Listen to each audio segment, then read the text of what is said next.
Hello, everyone, and welcome back to I Talkie English, the podcast that helps you speak English more confidently in your daily life. I'm your host, Sam. Today, we're diving into a topic that can be tricky for everyone, not just English learners. We're talking about money. How do you talk about your budget, spending, or prices in a way that sounds natural and polite, not rude or uncomfortable? To help us navigate this topic, we have a special guest with us today. Chloe is an experienced English teacher who specializes in practical conversation skills. Chloe, welcome to the show. Hi, Sam. Thanks so much for having me. I'm excited to be here, and yes, money is definitely a sensitive topic, but it's such an important part of everyday conversation, so I'm glad we're tackling it. Absolutely. So let's start there. Why do you think talking about personal finances feels so awkward for so many people? A lot of it comes down to culture. In many English-speaking countries like the UK or the United States, personal finances are considered very private. Asking direct questions about someone's salary, for example, is often seen as rude. Right. So it's not just a language barrier for our listeners, it's a cultural barrier too. Exactly. And because the rules are often unspoken, learners don't always know what's okay to say.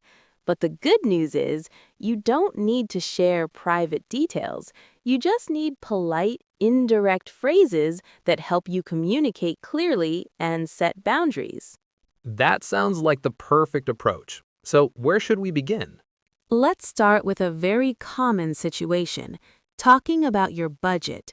Imagine a friend invites you to do something that you know will be expensive, like going to a fancy restaurant or a concert.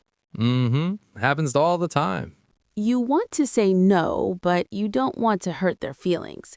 A great phrase you can use is, "I'm on a tight budget." On a tight budget. What does that mean exactly? It simply means that you don't have a lot of extra money to spend right now because you are being very careful with your finances. It's a polite way of saying you can't afford it without going into detail. That makes sense. It's clear, but also quite soft. Exactly. It makes the situation about your finances, not about rejecting the person. So it's a way of protecting the other person's feelings by making it clear it's about your financial situation, not your relationship with them. It avoids any sense of rejection. Exactly. Let's try a quick role play. Sam, you invite me to that expensive restaurant. Hey, Chloe, there's a new Italian place that just opened up. It's supposed to be amazing. Do you want to go for dinner on Saturday? Oh, that sounds lovely, but I think I'll have to pass this time. I'm on a tight budget at the moment. No problem at all. I completely understand. How about we catch up over coffee next week instead? That sounds perfect. I'd love that. See? That was easy. No awkwardness at all. Another similar phrase, which is a bit more informal, is money's a bit tight right now. Money's a bit tight. I can see how that feels more casual. You'd probably use that with good friends. Yes, definitely. Now, what if you're not necessarily struggling, but you have a specific savings goal, like a vacation or a new car? Good question. In that case, you can say, "I'm trying to save some money." It sounds really positive because you're working towards a goal. It's not about not having money, it's about choosing to save it. I like that. It gives a reason for saying no, which can make it feel friendlier. Right. So if a colleague says, "A few of us are buying tickets for the big music festival," you could reply, "That sounds like a blast, but I'm trying to save some money for a new laptop, so I'll have to sit this one out." Perfect. Are there any other options for this section? One more. It's a bit more direct. "I can't really afford that at the moment." The key words here are really and at the moment. How do they help? They soften the phrase, really makes it sound less harsh, and at the moment suggests the situation is temporary. It's polite, honest, and very clear. Great. So to recap, we have I'm on a tight budget, money's a bit tight, I'm trying to save money, and I can't really afford that at the moment. That's a fantastic toolkit right there. Okay, let's move on to our next section, talking about spending and prices. This often comes up when you're shopping or making plans with people. Yes. Let's say you're shopping with a friend and they point out a jacket they love.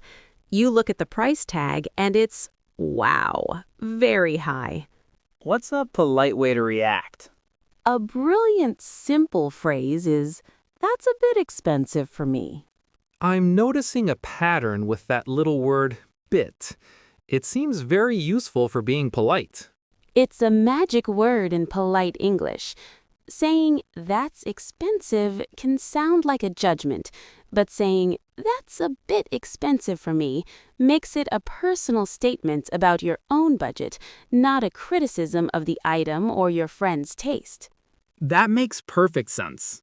Another excellent phrase is, I'm trying not to spend too much. This is great when you're already out, maybe at a restaurant. If your friends want to order another expensive bottle of wine, you can say, you all go ahead, but I'm trying not to spend too much tonight. That's very smooth. Again, it focuses on your personal goal rather than the price itself. Exactly. Now, what if the price isn't the only issue? What if you just don't think something is good value for the money? Like a very expensive ticket to see a movie you're not that excited about. Perfect example. In that situation, you can say, it's not really worth it for me. Again, that little phrase, for me, is so important. It turns a harsh judgment into a personal opinion. It really is. It allows the other person to have their own different opinion without creating conflict. And for our last phrase in this section, let's talk about a more general approach to spending. You can say, I'm cutting back on expenses. What does cutting back mean? It means you are consciously reducing the amount of money you spend on things. For instance, I'm cutting back on expenses this month, so I'm avoiding taxis and taking the bus instead. It shows you have a financial plan. That's another really useful one for general conversations. Fantastic. Now, Chloe, it's time to approach the most difficult topic of all, talking about salary. Ah, yes, the final boss of money conversations. Indeed. As you said, in many cultures, this is a huge taboo. So what is the number one rule our listeners should remember? The number one rule is do not ask people directly, how much money do you make, or what's your salary? In 99% of social situations, this is considered invasive and rude. Okay, so avoid asking. But are there any situations where it might be okay to discuss it? Yes, but they are specific. For example, with a very close friend or family member, if you are both openly discussing career paths and finances, or in a professional context, like a job interview, where a recruiter might ask about your salary expectations. Context is everything. Right, so let's imagine you're in a situation where the topic comes up, but you don't want to share your exact salary. What can you say? The key is to use soft, indirect language. You can talk about the industry standard without giving your own numbers. For example, you could say, the pay in the tech industry is generally quite competitive. That's smart. You're contributing to the conversation without revealing personal information. Or if someone asks if you like your job, you could say, yes, it's very rewarding and I'm happy with my compensation. The word compensation is a great professional term that includes salary and other benefits. Okay, but what if someone is very direct and puts you on the spot? They ask you straight up how much you earn. How do you politely refuse to answer? You have a couple of excellent polite options. The first is to be vague and change the subject. You could smile and say, I do okay, thanks. Anyway, did you see that football match last night? The classic deflection. I like it. It works beautifully. A slightly more direct but still very polite option is to say, "I'd rather not say, if you don't mind," or "I don't really feel comfortable discussing my salary." This sets a firm but polite boundary. So, to summarize this tricky topic, avoid asking, use general language if the topic comes up, and have a polite refusal ready just in case. You've nailed it, Sam. That's the perfect strategy. That's great advice, Chloe. That brings up another area where learners might struggle: idioms. There are so many English idioms related to money. Could we explore a few of those? Of course, that's a brilliant idea. Idioms can make your English sound much more natural and fluent. They add color and depth to your language. So the first one is to make ends meet, means to have just enough money to pay for your basic living expenses, like rent, food, and bills.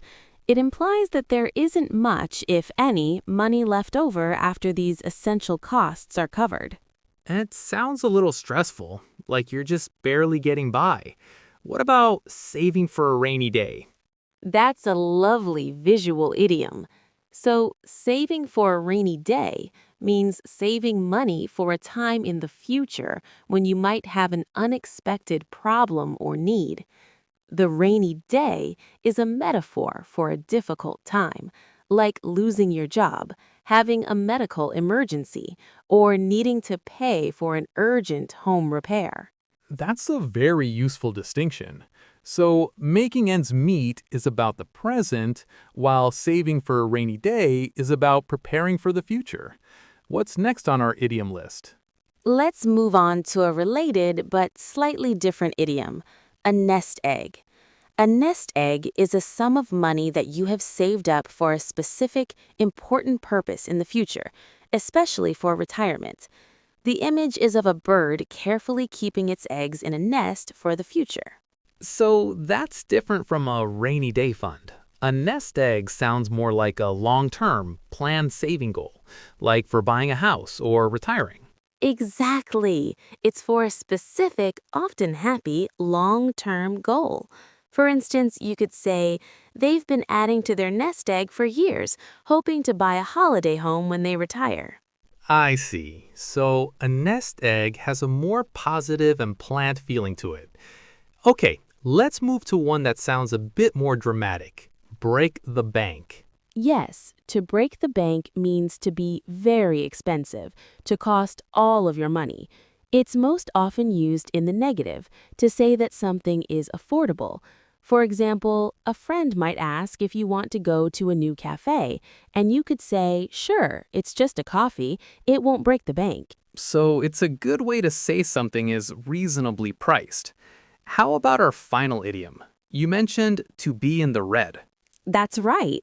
This comes from old accounting practices where losses or debts are written in red ink. To be in the red simply means to be in debt, to owe money. The opposite is to be in the black. Let's try a quick example. Okay, imagine a friend is talking about their new business. They might say, "It was a tough first year. We were in the red for months, but thankfully we're finally in the black now."